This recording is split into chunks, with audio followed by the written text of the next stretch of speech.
TCC 1308 Renovate your mind. TCC 1308. Rénove ton esprit. Cher Père, nous te disons merci pour cette opportunité et la proportion de regarder dans ta parole. Nous invitons l'enseignant de l'Église, le Saint-Esprit, d'accomplir son ministère comme nous nous assemblons. Seigneur, nous te demandons d'oindre la parole qui sort de ma bouche pour qu'elle trouve des racines dans les cœurs de toute personne qui va l'écouter. Père, je te prie pour l'illumination, la révélation, la compréhension dans la pensée de tous ceux qui vont l'écouter. Seigneur, je te remercie de m'avoir fait ministre du Nouveau Testament et je te dis merci pour le succès de ce message du fait que le Saint-Esprit est l'enseignant. Merci Seigneur, cela ne dépend pas de moi mais tout dépend de toi, et tu es fidèle. Nous te donnons la louange et te rendons grâce dans le nom de ton Fils Jésus-Christ. Amen. Gloire à Dieu. Ce soir, nous commençons une nouvelle série sur l'esprit. La Bible a beaucoup à dire sur notre esprit et comment cela affecte nos vies, ainsi que ce que nous, chrétiens, sommes censés faire de notre esprit. Dans cette leçon, je vais présenter certains des points principaux que nous aborderons dans cette série. L'esprit est la partie de notre constitution qui raisonne, pense, veut, perçoit et juge. C'est le centre de notre conscience et de notre réflexion, de notre façon de penser et de ressentir, de notre personnalité, de notre tempérament et inclination morale. Cependant, l'esprit est aussi la source de beaucoup, sinon de toutes nos plus grandes batailles. Nous savons tous ce que c'est, comme si des pensées qui traversent notre esprit et que nous ne parvenons pas à arrêter, des pensées qui nous remplissent avec la peur, l'anxiété ou la colère, des pensées qui nous empêchent de dormir la nuit. Les pensées sont le produit de l'activité mentale. Nous pouvons choisir de penser à quelque chose, mais notre esprit a aussi un côté involontaire ou spontané. C'est pourquoi nous rêvons. Cette partie involontaire de notre esprit est une source de créativité, une idée surgit dans votre tête. Mais c'est aussi pourquoi les pensées nous passent parfois par la tête, nous choquent ou nous embarrassent. En raison de cet aspect involontaire dans notre esprit, nous ne pouvons pas empêcher les pensées de traverser notre tête. Mais nous pouvons choisir sur quoi nous concentrer et nous pouvons apprendre à contrôler nos pensées, volontairement et involontaires. Nous faisons cela en apprenant à penser selon la parole de Dieu, la Bible, et le résultat est la paix de l'esprit. La paix de l'esprit est l'une des plus grandes bénédictions de Dieu pour nous. Notez ces passages.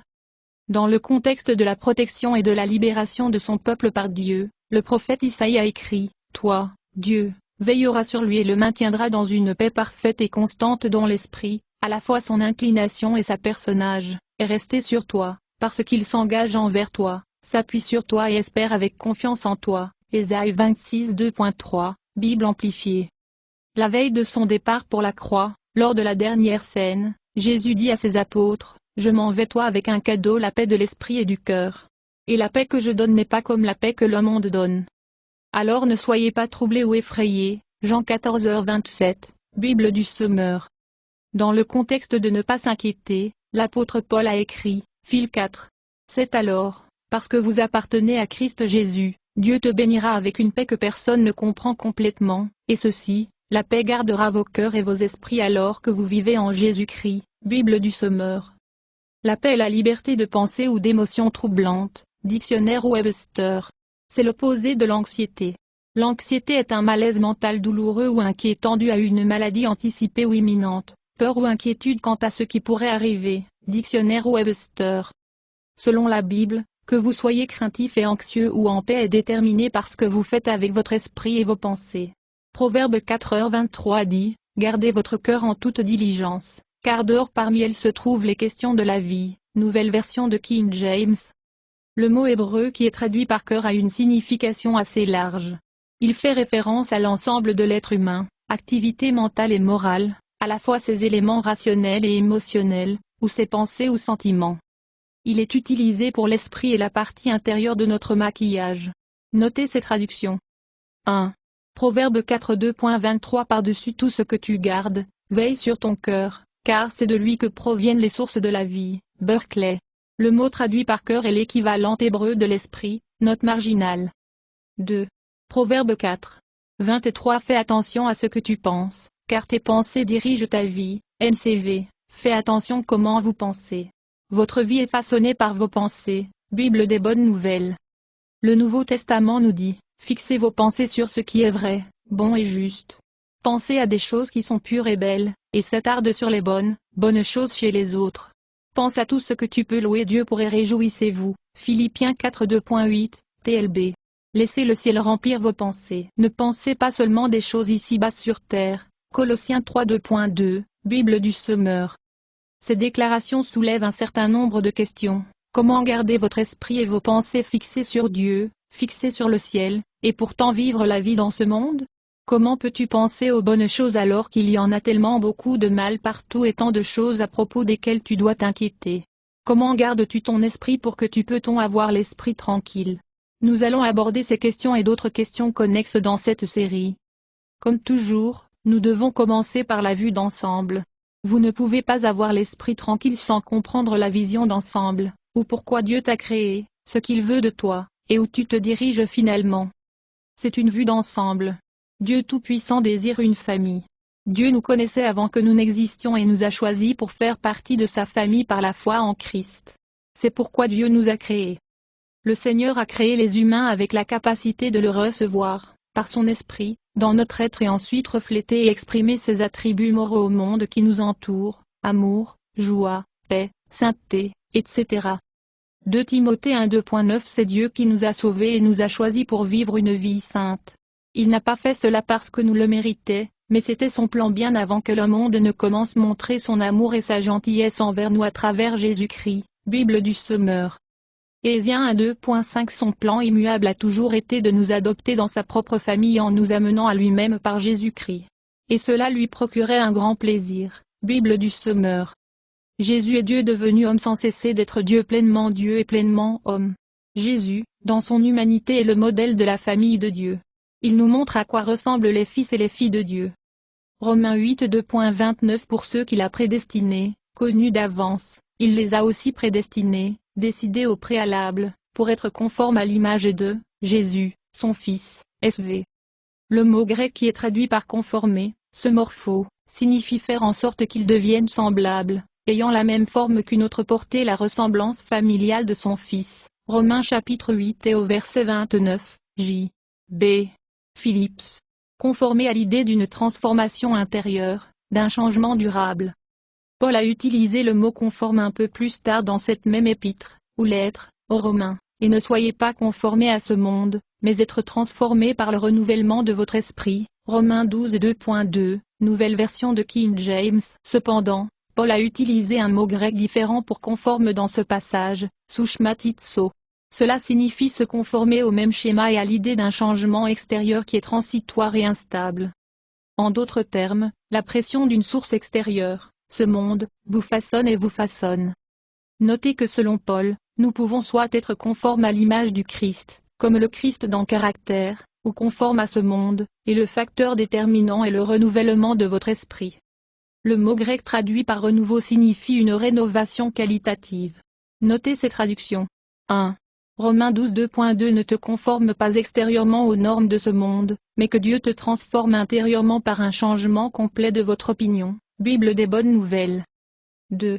Romains 12 2.2 Ne laisse pas le monde autour de toi te presser dans son propre moule, mais que Dieu le refasse dans vous afin que toute votre attitude d'esprit soit changée. J.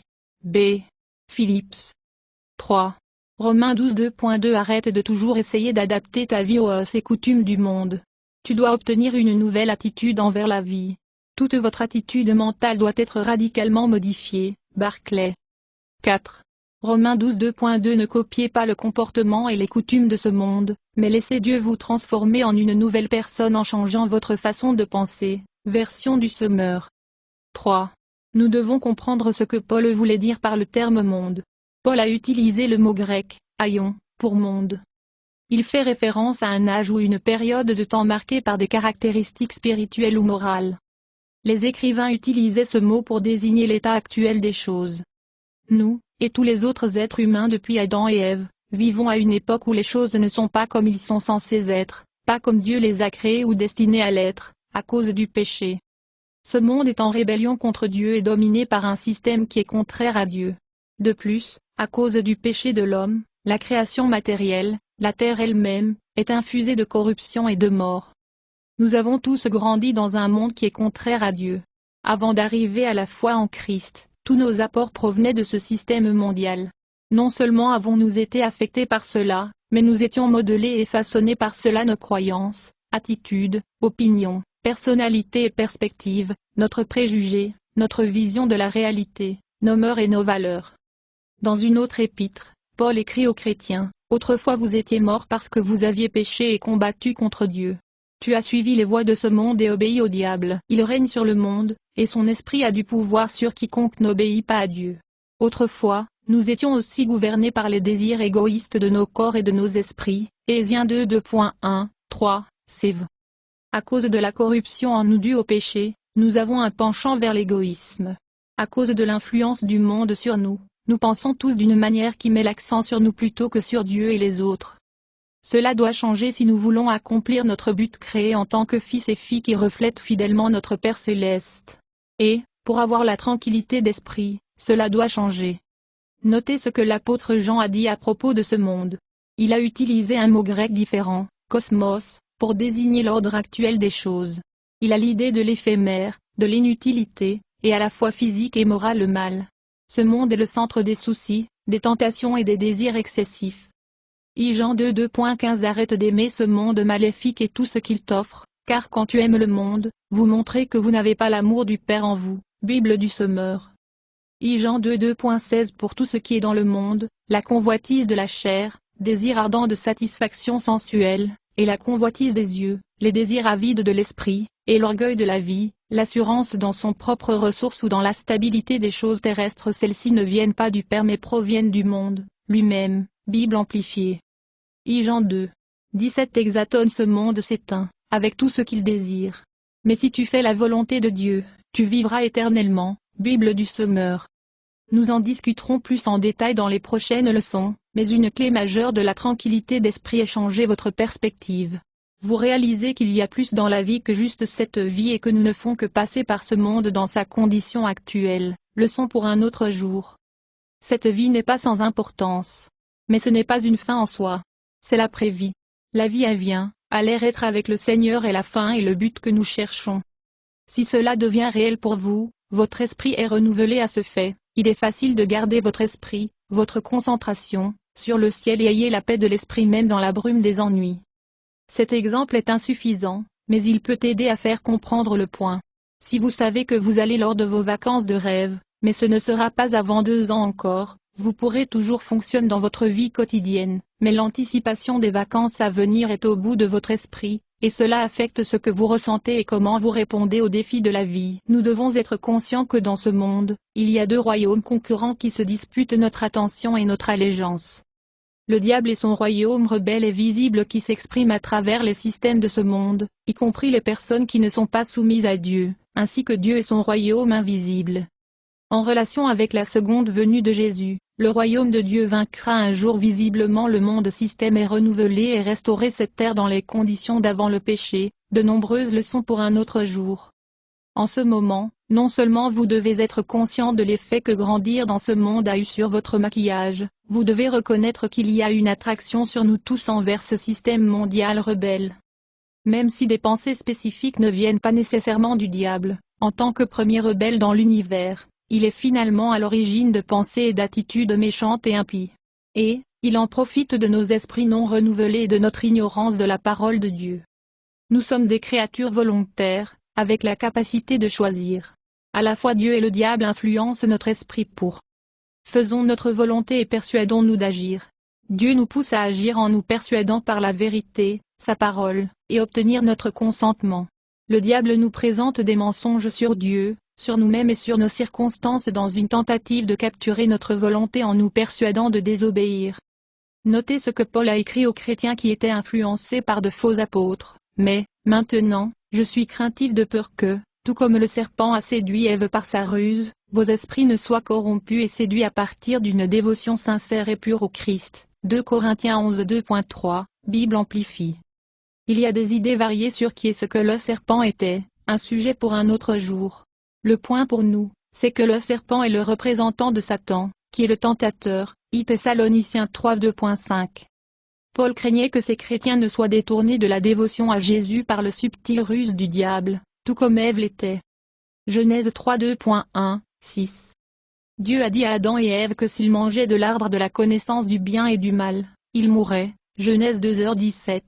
Ne vous laissez pas emporter par des détails qui ne sont pas clarifiés dans ce récit, tels que comme quel genre d'arbre était-ce, et manquer le point principal.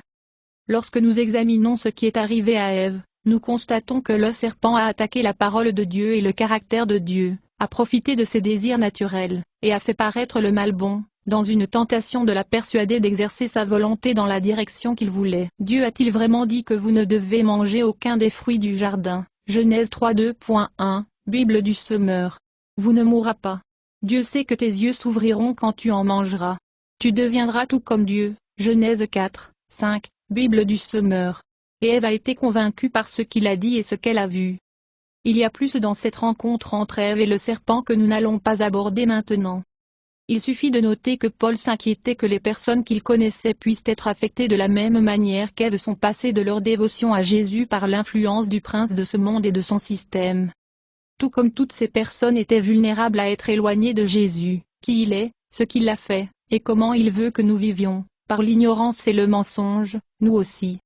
Nous devons aligner notre esprit sur la parole de Dieu. C'est cela renouveler l'esprit, changer notre perspective et notre vision de la réalité afin que nous puissions reconnaître les pensées et les attitudes qui ne sont pas en accord avec Dieu. En conclusion, nous développerons ces points et d'autres dans les prochaines leçons. Pour l'instant, réfléchissez à ces réflexions. Paul a écrit à d'autres chrétiens, « Soyez forts dans la puissance du Seigneur, revêtez-vous de toutes les armes de Dieu que vous serez en mesure de tenir ferme contre toutes les stratégies et astuces du diable. » Éphésiens 6:2.10-11, Bible du semeur. Les stratégies et astuces du diable peuvent se résumer en un seul mot: mensonge, idées et pensées qui sont contraires à la parole de Dieu. Être trompé signifie croire un mensonge. Notre protection contre le mensonge présenté par ce système mondial et son dirigeant est la vérité. L'armure de Dieu est sa parole, Psaume 91 2.4. Ses promesses fidèles sont votre armure et protection, Bible du semeur. La parole de Dieu, les Écritures, est le moyen par lequel nos esprits sont renouvelés ou rénovés. L'esprit renouvelé est un esprit qui a été transformé dans sa perspective et sa vision de la réalité. Ce n'est pas ce que vous voyez dans cette vie qui vous bat, c'est la façon dont vous voyez ce que vous voyez. Comment vous voyez ce que vous voyez, votre perspective ou vision de la réalité, est basée sur les informations que vous avez reçues. Nous venons de terminer une série sur comment devenir un lecteur régulier du Nouveau Testament, en le lisant comme il a été écrit pour être lu, chaque livre du début à la fin. C'est un livre surnaturel qui exposera des attitudes, des schémas de pensée, des préjugés et des jugements qui sont semblables au Christ.